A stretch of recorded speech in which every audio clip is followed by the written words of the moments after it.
Shalom everybody, this is Amir and this is a very special breaking news update.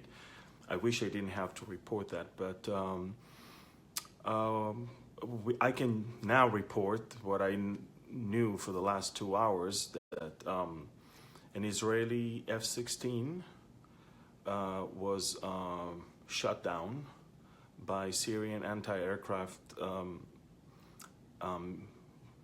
fire, and he managed to get back to Israeli space. Pilots were able to eject above Israeli ground. Both pilots are alive. They're minorly injured, but the Israeli jet is gone. It was shut down.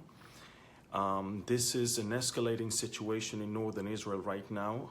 2.5 hours ago, Iranian drone was intercepted flying towards Israel.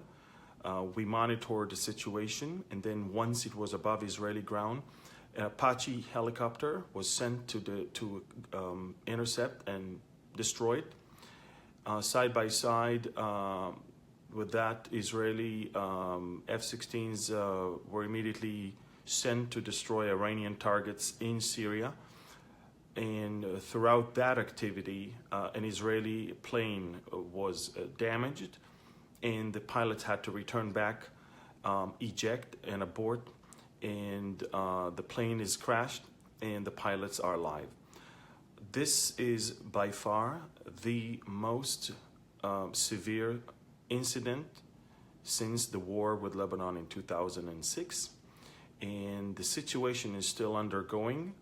We're still having tremendous military activity in the northern part of Israel, on the ground and in the air. The situation is very delicate right now. The Iranians are obviously interested in escalating the situation, and we're going to see what's going on. Again, an Israeli F-16 was shut down. Pilots managed to fly back to Israeli airspace and ejected, and they're alive, thank God. But this is a very severe incident, alongside with a Iranian drone that basically flew all the way into Israel and was shut down by an Israeli Apache helicopter. All of northern Israel right now, as far as the Golan Heights and even the northern part of the Jordan Valley, is feeling the situation right now. Air raid sirens were heard all over, and that is, of course, thanks to the Syrian anti-aircraft fire that triggered that system. The IDF reported of both the Israeli F-16 incident and the Iranian drone incident over the last 40 minutes or so. Again, we don't normally report these things when they happen because we want to make sure that the pilots are either alive, or we want to know what happened with them. Should they be falling into enemy's hands, then of course we're not even talking about these things until we get them back. Again, the pilots are alive, the pilots are in our hands, and an F-16 was shut down. Again, I don't remember anything like that. Even throughout the Lebanon war in 2006, none of the Israeli F-16s was ever shut down. If anything, it was one helicopter, one CH-53 helicopter. So I will just repeat: an escalating situation in northern Israel on the Golan Heights and the border with Syria and Lebanon. An F-16, Israeli F-16, was shut down by Syrian anti-aircraft rockets and fire. He managed to fly all the way back to Israel, and the plane the plane crashed in Galilee, basically. And pilots were able to eject, and they're alive, thank God. Around 4 a.m., the Iranian drone was intercepted entering into Israel. In fact, we monitored the situation before the drone entered Israel, and we immediately sent the Apache helicopter because the drone was very low. An F-16 wouldn't really help here. And the Apache helicopter sent a missile that destroyed the drone. Several Iranian targets in Syria were attacked and destroyed. But the fact that our aircraft got hit is very, very alarming, and will cause us to recalculate our steps as we deal with the Iranian entrenchment in Syria. There's no doubt this is an Iranian violation of Israeli airspace, and this is an Iranian provocation, and we are determined to put an end to all of that.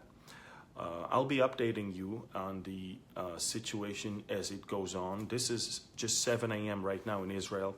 The sun just came out, and we have a group here. Everything is beautiful. Everything is great here. Even in northern Israel, apart from the air raid sirens, people feel very safe. But we are determined not to cause the Iranians to feel safe. Israel is strong. Israel is resilient. We will not allow the Iranians to somehow change that. And please stick to Behold Israel for more information. I'm filtering the information because there's a lot of disinformation here, and there's some information that I believe it's none of the business of people. I think that the important things and the things that matters to believers around the world will be given to you. So I'll stay in touch with you guys as much as I can, and all I can say is that we could use your prayers, and all I can also say is that I'm super excited. I'm not afraid. I think that believers should not be afraid, and if anything, I think that believers should look up, because our redemption is drawing near. We're not surprised of the Iranian entrenchment in Syria. We're not surprised of the Russian presence there. We're not surprised at the Turkish presence there. We know all of those things. The military analysts may not understand all of that. Political analysts may not really realize what it's all about, but we do. We know the times, we know the seasons, we know the players that are supposed to take part in this last scene of the last hour of these last days. And we are super excited because the Word of God is so accurate and so reliable and so, I would say, authentic. And we can rely on not only the descriptions of war, but also the promises that we have as the children of God, that Jesus is about to take us. And so I'm excited about all of that. Of course, as an Israeli, I'm watching carefully the escalation, and I'm watching carefully what's going on. But we live in peace, and we are enjoying peace that we never had in the last 70 years of Israel's existence. But that's exactly why our enemy is angry, because while everything around is in flames, Israel is just blooming and thriving. So I just want to encourage all of you to stay tuned to what's going on, be prayerful, and also get excited. Thank you, and God bless you all. And share this, please share that, as well as stay tuned, because more will come if an update will be needed. Thank you, and God bless you. Bye-bye.